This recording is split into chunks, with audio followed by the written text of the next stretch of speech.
আসেন আসেন ভাই, কাপড় নিলে এদিকে আসেন ভাই, ভালো কোয়ালিটির কাপড় আছে ভাই, কাপড় নিলে এদিকে আসেন ভাই। এই যে আপু ভাইয়া কালাম্মা, এদিকে আসেন, কাপড় নিলে এদিকে আসেন।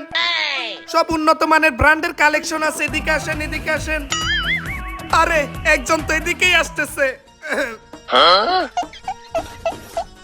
ভাই প্যান্ট আছে? আরে ভাই শুধু কি প্যান্ট প্যান্ট গেঞ্জি শার্ট থেকে শুরু করে আপনার যাবতীয় পোশাক এখানে আছে, আপনার কি লাগবে সেটা বলেন। ভাই আমার শুধু প্যান্ট লাগবে, প্যান্ট দেখান। ও প্যান্ট, জি ভাই। আচ্ছা ঠিক আছে। এই যে ভাই এটা দেখতে পারেন, এটাও দেখতে পারেন। আরে এটা এখানে কে রাখলো? এটা ভাই অনেক দামি প্যান্ট, তো আপনি নিতে পারবেন না। এই ভাই দাঁড়ান, প্যান্টটাই দিকে আনেন। কি রকম দামি প্যান্ট ওইটাই আমি কিনবো, কত টাকা বলেন? আরে ভাই চেঁচাবেন না, আপনি শুনেন, এটা থাইল্যান্ড থেকে ইনপুট করা মাল। এটাতে গুইসাফের চামড়া ব্যবহার করা হয়েছে, কুমিরের চামড়া ব্যবহার করা হয়েছে। এটা আপনি নিতে পারবেন না, এটার দাম অনেক বেশি হতে পারে। আরে ভাই আমি এই প্যান্টটাই কিনবো, যত টাকাই হোক না কেন, বলেন কত টাকা?